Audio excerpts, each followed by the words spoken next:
Hello, everybody, and welcome to another episode of the Mika Wilkerson Show. Today, I am sitting here with Renee Ridley. She is a close personal friend of mine, and I love her like a sister. So, we've always laughed at people that think we're actually sisters. Yeah, so because we have so many similarities, including what we're about to get into about a book that she wrote. One of the things that we're going to talk about the most is dissociative identity disorder, which I have and she has as well. So I'm going to let Renee start out by telling us about her journey and what made her want to write a book about something like this. Okay. Well, thank you for bringing me on the show today. Absolutely. Absolutely. And so what started this journey, I have been dealing with this dissociative identity disorder since I was about 7 years old. It usually comes after trauma. And I just happened to be talking to a woman about 2 years ago, and she said, you should really write a book about that. I think people would be interested to know. And I'm like, who wants to know about it? And then I thought, most people associate this disorder with criminals and murderers and, psychopaths. People think of the movie Sybil, or they think of the movie Split, and they think, oh, they're all like that, and they're not. So it was really a journey about education, educating people. So that brought me to my book called Times 5, and it's basically me and my 4 personalities. I start the book out as a nonfiction because I want people to get to know the characters first before they realize that it's all part of me. And so the journey started about a year ago. I blew through and wrote the whole first draft in 3 weeks. Wow. And, just kind of went back and, they helped me write it. I know it sounds a little silly, people might think it's crazy, but they actually helped me write it. So it wasn't just me. Everybody was telling their story. And so I got it published April 8th of this year. And I have been on my whirlwind book tour, and I've been part of several organizations or jumping in going, hey, we want to promote your book too because we talk about it as well. And then out of this trauma, it was a healing journey for me. I learned so much more about myself and so much more about them. And then I started a 501c3, which we'll get into later, to help other people, because a lot of people don't know that this is an everyday thing. Many people have it and don't realize they do have it. Right now, about 1% to 2% of the population has dissociative identity disorder. And a lot of people don't know about it. So I am excited to tell you all about it today. Absolutely. Well, I wanted to kind of go into were you able to first acknowledge that is what was going on with you? I wasn't actually diagnosed until I was 43. Believe it or not, I'm 56 now. So, I've only had this diagnosis 13 years. I knew there was something inside. I knew that my first character, Ami, was part of me, but kind of outside of me at the same time. I often describe it as you're watching a movie from inside your body. Exactly. Like you ever, what is it, Men in Black, where that little alien was in the dude's head? That's literally, you feel like you're no control. You're just kind of gliding through and letting whatever's going on. You can see it, you remember it, but you can't control it. Exactly. And she came into being after sexual abuse at the age of 7, family member, not immediate to me, but and what these alters, they're called alternate personalities. What these alters do is kind of shield you from the reality so you can move on. And that's what she's always done for me. To this day, I know what happened. I remember sights, sounds, smells, everything. Yeah. The only thing I don't remember, which she still won't tell me today, is what was said to me, so I didn't tell anybody. So it's like blocking the memory out. Yeah, it's blocking just that specific detail. Right. But other than that, I remember it. I lived through it. It happened from probably about age 7 to about age 10 or 11 before I did finally say something like, okay, this is not right. Right. You see situations like that on TV all the time and you think it's natural. Right. And it's like, no one ever told me, oh no, that's not supposed to happen to a child. Right. So, but other than that, the other ones kind of started filtering along with different other very traumatic series in my life. Right. But Ami was the one who started it. She's the one with the red dress, the glamorous movie star. She's half Hawaiian, half black, and it's like, this wasn't anything I dreamed up. This was just her. You know, somebody that it's almost in a comical way, because I use dark humor to get through this kind of stuff. It's like dropping water on a gremlin, like watching another one pop up, because every time I experienced something traumatic, another one would pop up, and I was just like, okay, you know, I started getting to a point like, okay, my first experience as well, the sexual molestation, something was done to me when I was younger, and that is the first time I went from Tamika to Tanika. I switched the letter, you know what I'm saying? And then I started making her, I acted different. A lot of people had no idea I was going through a bunch of stuff, and you know, personally, so I dealt with stuff in school. I dealt with stuff everywhere, and I just didn't have a mental break, so this little fantasy girl just did her thing. So I get where you're coming from with that. Yeah, exactly. And back then, I'm trying to break the black stigma on getting mental health. You know, in the black community, unfortunately, it's, you know, oh, well, we don't talk about these things. Exactly. And, you know, oh, we don't go to psychiatrists and therapists and things like that. And I was reading statistics when I started the book, and about 20% of the African American population has a mental disorder. Never get treatment. We're always told to sweep it under the rug. Exactly. Even when it comes to the cases of things that are done to us, it's keep it in the family, under the rug. Oh, that happened years ago. Forgive and forget. Right. It's easy to tell someone to get over something when it didn't happen to you. Exactly. So. And then there's the religious aspect that I always run into. It's like, oh, you know, those aren't personalities. Those are demons. And, you know, it's like, no, it's not. Right. So, you know, being the daughter of a black Baptist preacher, you know, it was very difficult for me. You know, I just didn't say anything. You know, my parents didn't really grasp what was going on until they read my diary when I was 16 years old. They were like, oh, this happened? I'm like, yeah, I told you about it. And they love when you tell them about it to block it out, like you didn't say anything. Yes, I did. Like, oh yeah, it's a lot of family. And I know I'm gonna probably catch heat behind this. I don't care. I'm at a point where I can't. To ask someone to bury secrets of something that was done to them to protect the person that did the harm is. I don't even know what to say about that. I really don't. It's upsetting that you can't depend on your family to protect you and help you, which is why maybe you had a hard time saying something in the first place. So, ooh, girl, go ahead. Yeah, sorry. I know. I went through that too, because I was getting molested on both sides of the family. And then I didn't find out until after I wrote the book and talked to a different family member that my grandmother knew this was happening and, you know, was protecting him instead of protecting all the grandkids. And, you know, eventually down the road, he ended up, you know, paying for it. Both of them end up. But, you know, it's too little, too late at that point. You know, I was an adult by the time. And even if they were, like, being adults, if they would just apologize and make it right and be like, I'm sorry I wasn't there for you, I was wrong. There's never an admission of guilt of, I hurt you, I was in the wrong. It's always protecting the abuser. Exactly. Sweep it under the rug, their family get past it, so they get a pass because they're blood. No, that should not give anyone a pass to mentally mess someone up for the rest while they're living their best life after they destroyed yours, smiling like they did nothing. Exactly. I'm sick of it. There's got to be some accountability, especially within the black community. Right. A lot of them can tell you, nope, told to sweep it under the rug, kept a dirty little secret for years. I'm tired. Yeah. And this was my release. Writing this book was unleashing all of this built-in trauma and finding my way back to who I am. You know, without having the stigma holding over my shoulders. Do you feel like when you were diagnosed that was what helped you? And finding answers to why you were going through all this, so it helped you release all that trauma you're talking about? Exactly. And finding the right person to talk to was paramount for me.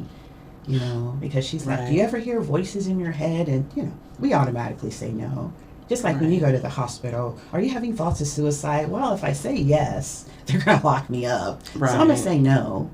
And I just felt so comfortable with this therapist. And I just kind of let the barrier gradually broke down, and Ami actually started speaking for me.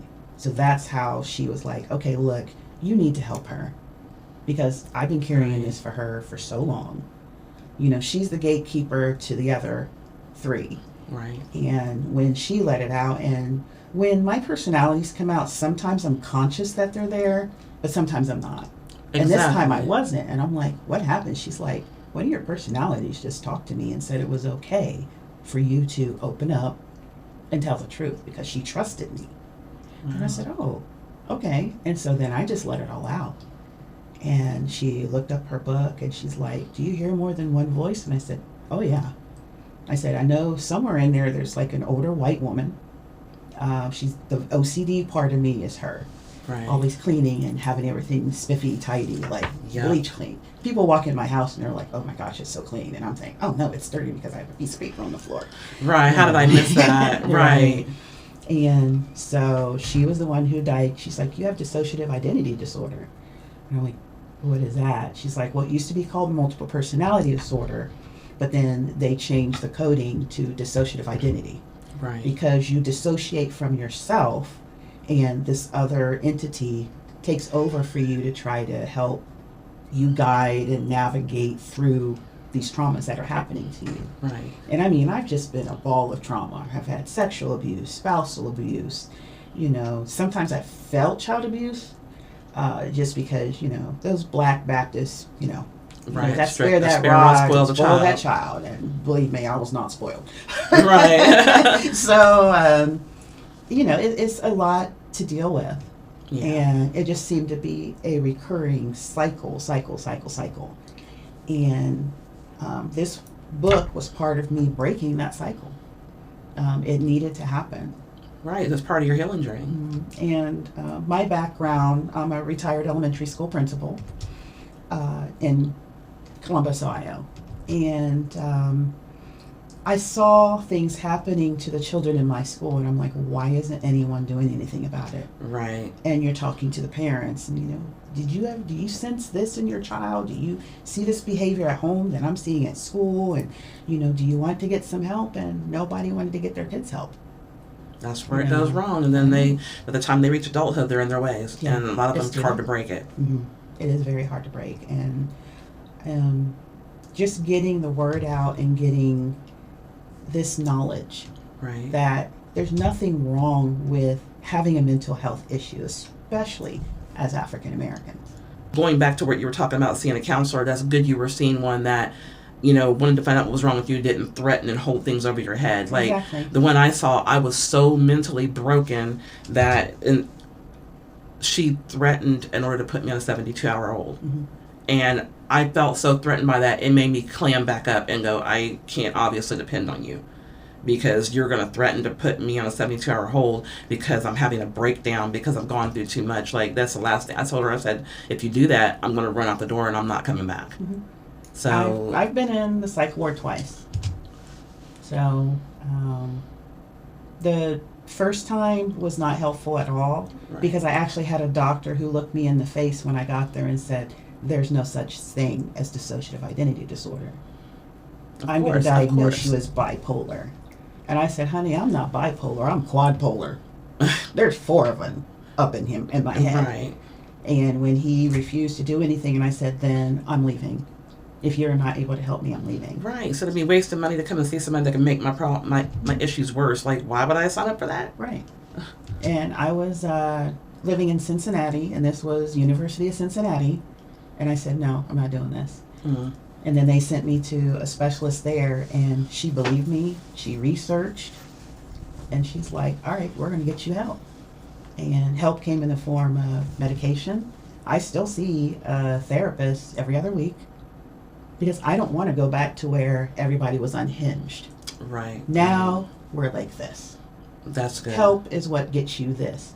Yeah. Ignoring mental health, it stays like this. And then you run into problems, and, you know, that's where you get the murderers and this, you know, the stereotypes that are out there. And I want to show a positive stereotype. Right, because as we were discussing before, like off the air, people look at DID like, oh my God, they're dangerous, they're crazy, they're gonna go. One of those personalities is gonna kill somebody. Mm-hmm. Do your research and quit judging people about their mental health. Some people cannot help it. Mm-hmm. Some people, either it's trauma that put them there, or there's some kind of chemical imbalance, and you got to try to be there for them and love them instead of making them feel like they're ostracized. Because if you do that, that's what develops people into going out here going crazy, shooting and doing all that, because they feel like they have no one on their side. Mm-hmm. So and there is a positive film that I mentioned in my book. Halle Berry starred in a movie called Frankie and Alice. And my therapist had seen this movie. And she said, watch this movie and let me know what you think. I called her the next day in tears, and I'm like, that's me. That was me. She had a little girl personality. She had an older white woman personality. She had suffered a trauma at a young age, but it was left undetected for so many years that, she spiraled out of control. She got into drugs and, prostitution. And I mean, Halle just performed the heck out of that role. And I'm like, oh my gosh, that was me. Right. So if you want to see some positive spin on it, watch that movie. Don't watch Split. Right, because Split will give you the worst version of it all. So, I mean, my book is just getting sold off the shelves right now. It's on Amazon as a hard copy, as Kindle, and I'm getting a lot of response back from people reading the book like, oh my goodness. My man, he reads sci-fi novels, and he's like, this really isn't my type of book. He didn't put it down for 2 days. Oh, he's like, wow. Because I love movies. So I wrote it like a movie. At the end of the chapter, it gave you the hook for the next segment. Instead of it being kind of like, okay, this is kind of predictable. It sounds like you threw everybody off for a loop in your book. And I researched books on DID, and it was always, here's me, here's all my personalities. The way I wrote it was, here's my personalities, then here's me. So that they kind of get to know each girl. They associate with the characters first. Now, I know everybody's probably like, you haven't read your sister's book yet? Yes, I plan on reading it. So I will be reading it. This is yours. It's autographed just for you. She gave me one. Thank you. And what I'm going to do is I don't want to give out spoilers for your book, but at the end of each character, can you at least reveal, is each character explaining what happened to them and why they came to be? Or is it kind of like... No, they're telling their own background story. Yeah. So you find out about Ami. She's the movie star and everything that she went through, up to the point. So they all go to the point to where I start revealing that it's all me. And then they say their side of what they saw through my eyes. Oh, okay. So Ami's like, I'm sorry, I couldn't do anything for you. All I could do was block it out for you. It was my way of protecting you. And then each of them. The only ones, the two younger ones, the 5-year-old girl is Angel, the 13-year-old boy is Shane. Angel coming out was only because she was getting her needs fulfilled. I was a preschool teacher. I was a Sunday school teacher. I was an elementary school principal. So she was able to do her thing because I'm on the floor coloring with the kids. She was living through me through that. Yeah. It wasn't until I stopped doing that kind of work that she started to get a little agitated and it started coming through. And then other people started popping up and appearing. Right. And, that's when she really came out. Like, I need to do this.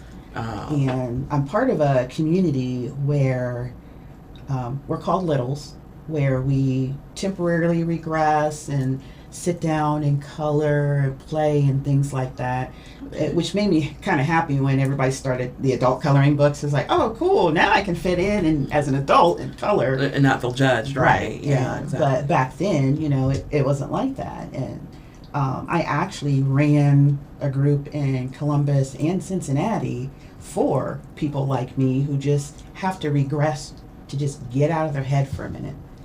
And so I would hold like an event and we would just sit and color and play. And that was it. And then it was like our fulfillment. It's like, oh, okay, now we can go back to being adults and our heads on straight.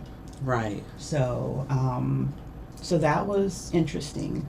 Now, the first time when I went into the psych ward was when Shane came out. When he came out, it was not pretty at all. I mean, I had full-on blackouts to the point where I was losing time. My ex-husband at the time, he would go to work and he would be back, and I'm like, you just left 5 minutes ago. Why are you back already? And he's like, wow. I've been gone for 8 hours. What happened in 8 hours? And so it started to worry me at first, but then when I would come to, I would have cuts on my leg. Oh boy. So Shane was the wilding out character. Oh, he wilding out was an understatement. You know, he was just an angry, biracial teenage boy. And he'd come home and he's like, why do you have Band-Aids all over your legs? And I was too embarrassed to tell him.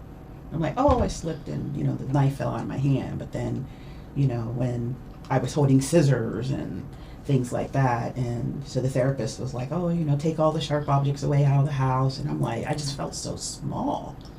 Right. You know, like, I'm a grown woman. You don't need to hide the knives, but I was blacking out. Exactly. Didn't want to come home to you, basically. Yeah. Yeah. And the time I went to the hospital, I was terrified because I knew he was going to do more than just cut my leg. And I'm like, I think he's trying to kill me. Oh my goodness. And yeah. so that's when I went to the hospital in the psych ward. And when I was talking to my therapist, she said, we need to identify why he's so angry. And she did the craziest thing in the world. I won't get into it right now. You'll read about it in the book. Okay. But once that was done and we saw eye to eye, we've been cool ever since. And Wow. so, yeah, it's very intensive therapy. There are associations out there. The last several pages of my book, I provide resources. Mental health resources.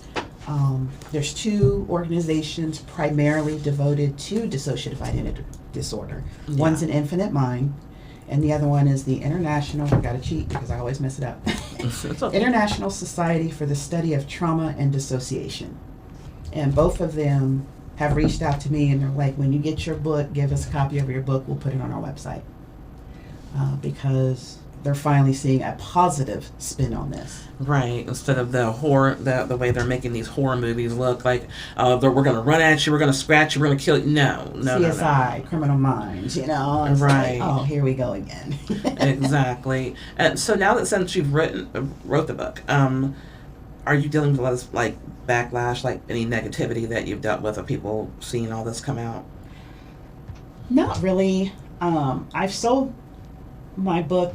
Only one family member has bought it, and she was the one who told me, look, if you're telling the truth, you don't need to worry about what other people think. It's the truth coming out. Right. You know, it's not spilling a family secret. It's not spilling bad blood. Some of them look at that way. Some people are going to Yeah. have a reaction to it. Unfortunately. Yeah. And, you know, I warned my dad and I warned my brother, and I said, hey, you know, this is coming out. But, again, you know, there's several people I've talked to, oh, well, you know, that's just the devil. And I'm like, no, it's not. It's a blessing to me. They're angels to me. Right. Because had I not had those periods of time blacked out, I would be a completely different person than I am today. Right. You know, I've had a successful life. I have businesses. You know, I started Renee Ridley Books because after I went through the journey of self-publishing, this is a self-published book. Yeah. I didn't have to pay anybody to do anything on this book, and except for print it, of course. But Right. As soon as I went through this, and I said, you know, we need to get more voices. We need more African American voices. We need more LGBTQ voices. Exactly. I identify as woman-owned, LGBTQ, veteran, disabled. We need to get more veteran and disabled authors Right. out here telling their stories. I already have 2 other people who have brought their books to me or are working on their books. One is Beautiful and Bruised, which is a collection of poetry. That's the next one that's coming out. And it's a very good friend of mine who is transgender. So yeah, I'm working on getting the word out. And it's not something to be ashamed of, because people do make you feel like it's something to be ashamed Oh, yeah. of. And it makes it really hard for, for people like me and you and others to be like, okay, this is what's wrong with me, without somebody laughing or making jokes about it. I've dealt with that. And it's like, so that's something to laugh about, someone going through some trauma. People have a horrible, like, I go use dark humor to get through things, but I don't have to talk about people and laugh at them, if that makes sense. Like, I laugh at myself, but I'm not going to laugh at you. You'll see me make jokes about the multiple personalities, and it is what it is. If they don't like it, it's my way of dealing with it. I'm in my I don't give a phase of life, and if you don't like it, raise up, leave, go out, live your life. So I do want to talk. I know we've got her. I hate having to wrap up with her because I love talking about this, but I'll have her back on, don't worry. I'll be back. So I'm going to talk to you guys about the Anchors Foundation. That's something that Renee's doing. Go ahead and tell everybody about that. Coming out of the book, I met several people who have come up to me and said, hey, I really relate to your book. I went and got help, but then nothing happened after that. So Anchors Foundation, Anchor stands for, I knew I would do that, Affirming New Chapters, Hope, Outreach, Resources, Stability. That stability is the main one. Once people get help, no one follows up with them. No one's keeping track of them. No one is seeing them through. And so what happens is they fall right back into the same cycles: abuse, trauma, things that they're going through. So I want to be that aftercare. I want to set up resources like, hey, I want to have a team of people that call and check on people. How you doing? Are you doing all right this week? Anything going on? Are you seeing your therapist? I need someone to follow up. And that's what Anchors, and it's the website is anchors.foundation, and it has all the information on there. It has where to donate and everything. So yeah, this is my baby that kind of spawned out of the book. So that's good that you're doing something to keep people alive, because right now mental health in this country is horrifyingly bad. Like, for example, I stopped seeing someone a while back, and I was like, oh, let me jump back in because I'm going through one place that they're not taking new adult patients at all right now, and that was in Dayton at over at St. Samaritan Behavioral Health. And then there was another place, I think, on the east side of Dayton, and they are not taking new patients unless you live right there within their county. And then, so I called someplace in like Xenia and Fairborn, and it's a 4-month waiting list. So when you're going through and bad stuff in your head, you have no one. That's how serious mental health is in this country right now. So get the help. Don't let anybody laugh at you and make you feel like you don't belong, because you do. And I'm going to leave off with you talking about, you know what, we're going to go ahead and have a part 2.